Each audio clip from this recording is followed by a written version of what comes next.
Yo, yo, yo, yo, yo, yo, yo, yo. It's your boy MF Crypto here, aka Quanstradamus, aka the Wife Changer, aka the Quant Father. Once again. And as always, I'm on a mission to help you build generational wealth. Welcome back to the channel, my fellow Quant fam community. And for those of you who may be tuning in for the very first time, welcome in as well. I have an explosive Quant Network video update for you today. I'll have an important article to share with you to show you exactly why it is that I've made that statement and titled this video, The Clear Bridge and Guardian to Digital Money, and the next evolutionary phase is going to be ushered in for financial institutions, and digital money and digital processing will be brought to the forefront by none other than Gilbert Verdian and Quant Network's incredible executive board via the patented Overledger system. It's game-changing tech, ladies and gentlemen. This is not a pipe dream. It's the reality of the scenario that we are living in right now in 2025. Behold the GOD token before your very eyes. Big Papa Quanstradamus. He shepherds the flock. Is it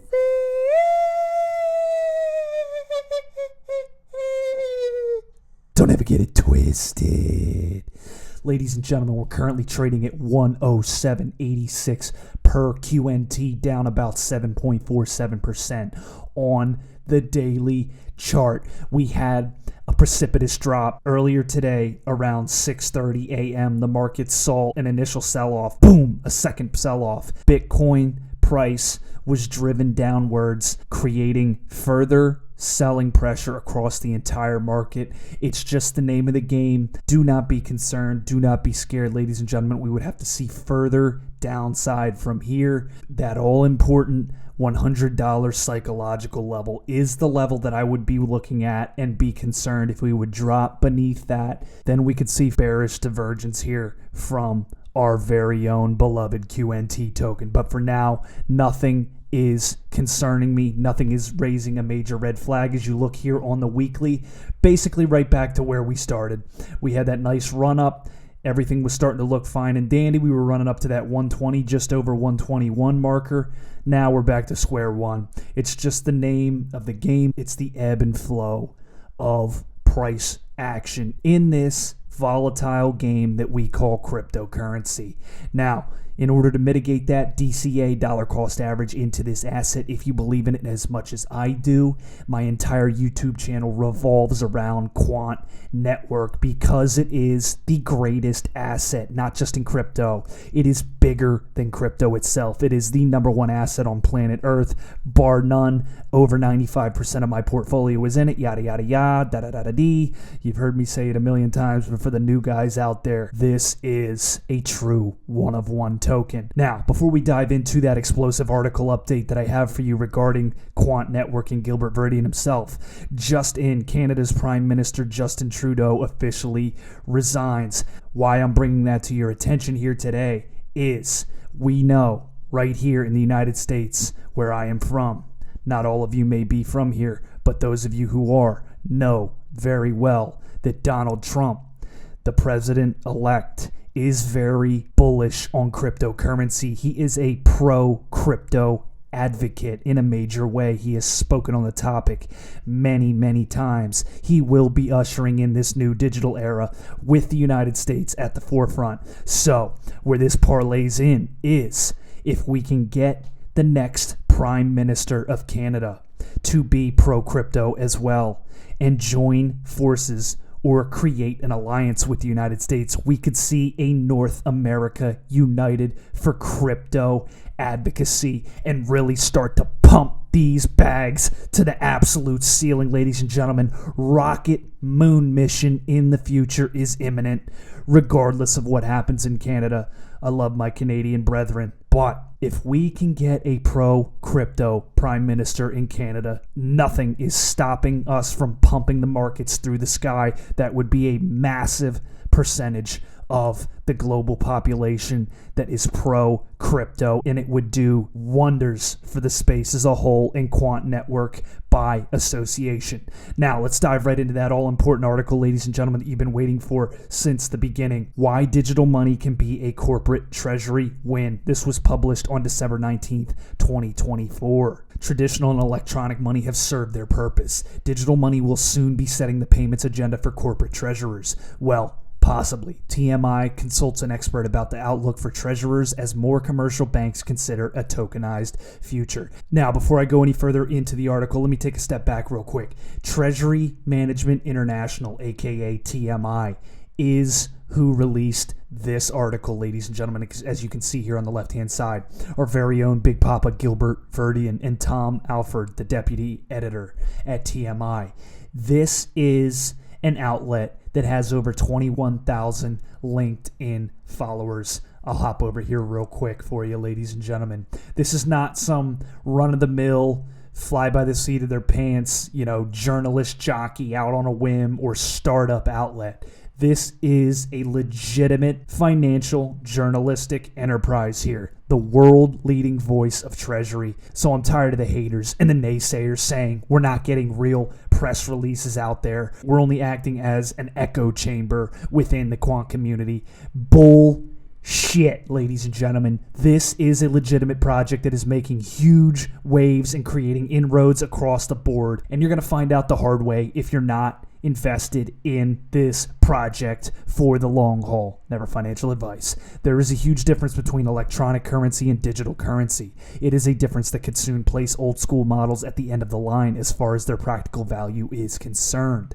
With tokenization appearing to enable a significant positive shift in how businesses, banks, and individuals are able to transact, there is much for corporate treasurers to ponder, and increasing numbers, it seems, are doing so. As something of a pioneer in this field, JP Morgan's JPM coin is dollar-backed tokenized money for its customers, although it prefers the term, quote, blockchain-based bank account rather than tokenized deposit. From a standing start in 2019, it is now covering daily transactions of around $2 billion.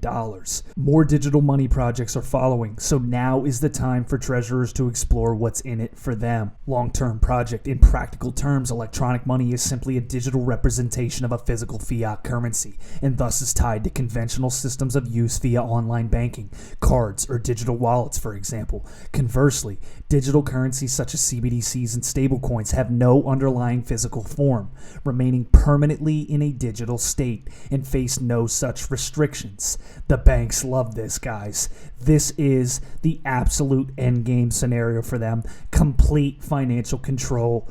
Quant Network is working hand in hand to usher in this system.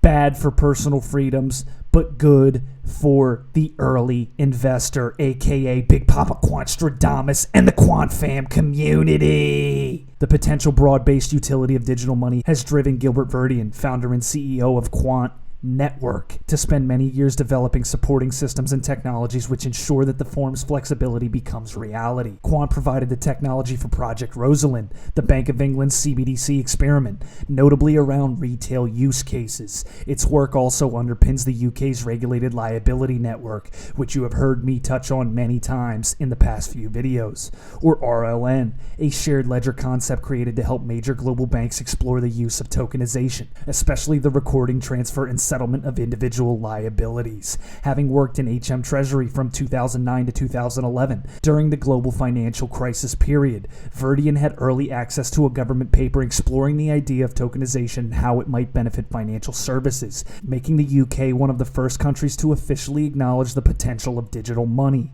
In a later role as Chief Security Officer at Vocalink, Verdian oversaw the cybersecurity of the systems that power the UK's real-time payments, settlement, and direct debit systems. He formed Quant in 2018. Are you guys starting to see Gilbert's role this entire time? In the United Kingdom especially, he has overseen or had a direct hand in the transformation of technology within the financial sector. No matter what he has been involved in, how small the role or how large, he has had a direct hand in revolutionizing and overhauling how payments and how transactions occur on a day-to-day basis. As a long-haul practitioner in the electronic and digital money space, Verdian notes today that at the core of what the industry is doing and what government wants to happen, quote, is the transformation of money, and we're moving from electronic money to digital money. Absolutely. I have supported Gilbert and his vision since day one, and this is the number one thing that he has recognized. This is somebody who has inside information, who has seen the inner workings of the financial sector and knows what is coming down the pipeline. He is uniquely positioned with his expertise, his resume, and his incredible pioneering vision with this overledger system to bring the next evolution to center stage. Electronic money to digital money. Digital assets, digital tokenization, blockchain integration, seamless blockchain integration is the game that Gilbert Verdian has cornered. Quant Network will be a true monopoly of all monopolies. He is going to be the Monopoly Man on steroids. I mean, this is going to be like the Monopoly Man smoking a fat crack rock on top of the Empire State Building. That is Quant Network in a nutshell, ladies and gentlemen. At the top of the skyscraper, on top of the world, sitting on top of all existing blockchain systems and allowing banks to transact seamlessly and across different blockchains and different projects and different startups, tokenized deposits. There's no limit to what Quant Network can bring together. It is the bridge that brings everything together. It is the guardian of digital money. Expanding the vision, the Bank of England's Project Rosalind is key to the success of the vision of money tokenization in the UK. It has been focused on establishing a real-world practical difference between the current forms of electronic money and the idea of digital money to ensure there is clear value in proceeding. That value, says Verdian, has been established through the development of programmability so that when certain set conditions are met, corresponding actions are automatically taken. Programmability of money has now been opened up to the financial industry, and banks are starting to explore it for their own use cases, he notes. And now we can see a foundational difference between electronic and digital money, with many new use cases for the latter in banking, from delivery, reverse payments cross-border, and FX conditional payments.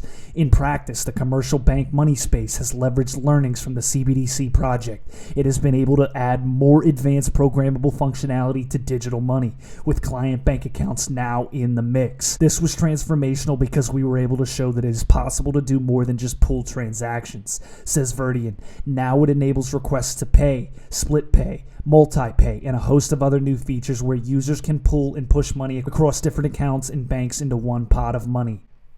They're changing the game here, ladies and gentlemen. I'm trying to tell you. I've been saying it from day one, and I'm going to continue bringing the uncut raw direct to your YouTube inbox or whatever the hell it's called, a subscription. Ladies and gentlemen, this channel is the penultimate crypto channel, the holy grail of cryptocurrency. Quant Network is the project that is revolutionizing and overhauling the entire financial sector forever. This is a company that I liken to Apple and Google in its absolute infancy stages. A revolutionizing technological disruptor, a force for good. Some may argue a force for evil, but we got to rein that in. Government's job, and the people have to decide on how to rein it in. But from a purely speculative standpoint, Quant Network, Gilbert Verdian, this is a generational wealth opportunity that very, very few have the opportunity to come by within not only one lifetime, but maybe their entire bloodline. This is an incredible opportunity, guys. I know I sound like I'm beating a dead horse here. This is the true wife-changing digital asset. And everybody, at the end of the day, 5, 10, 15 years from now, however long it takes. I don't think it's going to be that long. I think within 5 to 10 years, we're going to see massive, massive returns on this incredible visionary investment.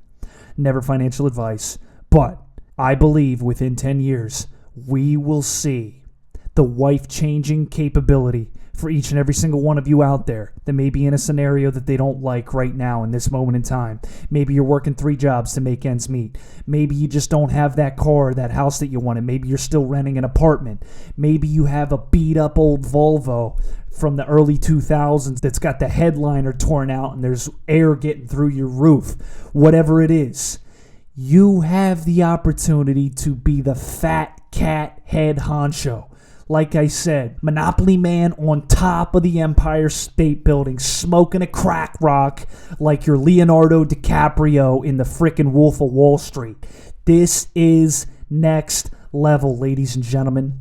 Let me dive back into the article for a little bit here because I'm getting off track. I'm getting crazy. Real-world solutions. With the financial logic of programmability embedded into digital money, the automation of many of the manual processes that finance departments and banks perform today is increasing the appetite of corporates as they realize the possibilities. Indeed, complex triggers can be inserted around FX hedging, for example, and companies can also pay or receive invoices 24/7 in real time, even extracting and redirecting the tax element automatically. However, tokenization and programmability also enable the creation of entirely new real-world functionality that could not otherwise exist. The work continues to push these boundaries, says Verdian.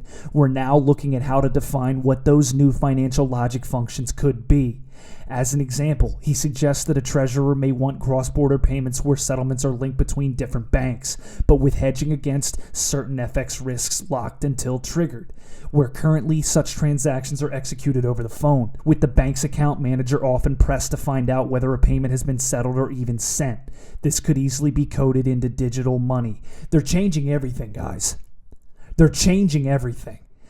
If Quant Network can implement what they are setting out to do here, they are talking about not just one industry, but industries across the world will be completely revolutionized. The entire planet will be changed forever with what Quant Network has set out to do here. Bigger than crypto. It's way bigger than crypto. It's not even funny, man. It's not even remotely funny. This is so much bigger than crypto, it's insane. In this instance, the stress of counterparty risk arising from not knowing the whereabouts of the money just evaporates with programmability, comments Verdian, and that risk is managed on both sides. The seller knows the buyer has the money, but it's been locked from its account until what was contractually agreed has been delivered, and the buyer knows the seller must deliver to unlock that payment, with the transaction able to be reversed if conditions aren't met, he explains. But the real beauty of digital money programmability is that every transaction can have its own unique rules. Treasury is not limited with how it transacts, whatever the use case is. With that understanding, it's clear that innovation in this space must continue to ensure delivery. In the UK, the Payment System Regulator's New Payments Architecture (NPA) initiative, launching in 2026, is already steering a path to future models. NPA sets out a new way of processing interbank payments in the UK, replacing the existing faster payment scheme with an ISO 20022-based instant credit transfer solution intended to reduce risk by using pre-funded settlement capability. NPA ensures banks are motivated to innovate, because if they don't, government will mandate the change for them, comments Verdian. What we're seeing today is the banking sector responding to government, demonstrating real B2B and B2C innovation with account-to-account programmability. The good news is that in the new era of digital money and tokenization, banks will be able to integrate with and overlay programmability onto existing core banking systems and structures, including open banking, faster payments, and real-time gross settlement. There is no need to create a whole new infrastructure with new rails because it makes use of what already exists, reveals Verdian. Banks will be able to continue serving corporates in any jurisdiction because programmability works across any rail, with the regulatory and compliance elements remaining the same. 2, he sees it as a clever way to upgrade to 21st century digital money without a complete upheaval and transformation of the entire system. Boom! Ladies and gentlemen, if Gilbert Verdian and his team of brilliant executives is able to pitch that and get that across and show them the value in these sandbox experiments, Project Rosalind, Bank of England experiments, Project Icebreaker, if they are able to show the true fat cats, the true financial power players of our planet, how instrumental and revolutionary this technology is that only Quant Network possesses in the most complete state. There are other interoperability so-called solutions out there, but only Overledger has proven it in a major sandbox experiment in tandem with huge Fortune 500 conglomerates. If he can bring it across the goal line and show these banks that they don't need to completely tear out and uproot their current systems, they simply have to adopt the Overledger system to sit on top of what already exists and allow this digital money transformation to come to fruition. Then it is truly the end game token. I'm going to leave you off on that note, ladies and gentlemen. Get your ducks in a row. Quant Network is here to stay. It's the ultimate asset on planet Earth. There is none higher. Thank you for listening. Thank you for tuning in. This has been another feature presentation by MF Crypto, a.k.a. Quantstradamus, a.k.a. the Wife Changer, a.k.a. the Quant Father, the number one source for all your Quant Network needs. I'll see you next episode. Cheers. If the lion is the king of the jungle, how can he be the king of the jungle? If he's not the biggest, the elephant is probably one of the biggest. He can't be the fastest because that's a cheetah. He can't be the smartest. So he's not the biggest, the fastest, or the smartest. So how does a lion become the king of the jungle? His mentality. That's the only difference of a lion and an elephant. When a lion walks up and sees an elephant, he thinks lunch. An elephant thinks run. And it's all mentality. Because when a male lion walks up, he may be outnumbered by a pack of hyenas, but I'm king of my jungle because of my mentality. What happens when you're a gazelle and you're not being pushed, you're not being prodded, you're not given a reward, nobody's encouraging you? What happens when you're a gazelle and the lion's not chasing you anymore? You stop running. But what happens when you're a lion? When you are a lion, it does not make a difference. You realize that if your family is going to eat, that if that pack of lions is to survive, then you gotta go hunt. A part of being a beast just ain't eating a gazelle. A part of being a beast is the hunts. It's the hunt that they're excited about. They like to see the gazelles run. Then boom, they take off. Because real lions like to hunt. They love the process just as much as they love the prize. And some of y'all just want to score. You don't like the process. You're not in love with the process. A true hunter's goal is not the prize. A true hunter's goal is to hunt. That's what they live for. They live to hunt. They don't just live to catch it. It's the whole process. When you are a true hunter, you don't go by time, you go by the gazelle. When you are a true hunter, you hunt until you get a gazelle, and you don't stop until you get one. And then you get another, and then you get another, and you get another. If you're gonna do what you say you're gonna do, be what you say you're gonna be, you're gonna have to lion me out. You a gazelle, you're gonna come up short. You a gazelle, you're gonna have an average experience. You a student, I need you in lion mode. You an entrepreneur, I need you in lion mode. You trying to lose weight, lion mode. You can't do nothing significant in gazelle mode, nothing. Nothing impressive happens in gazelle mode. Nothing happens in run mode, give up mode, quit mode, scared mode, fearful mode, nothing happens. Everything happens in lion mode like I'm coming to get you.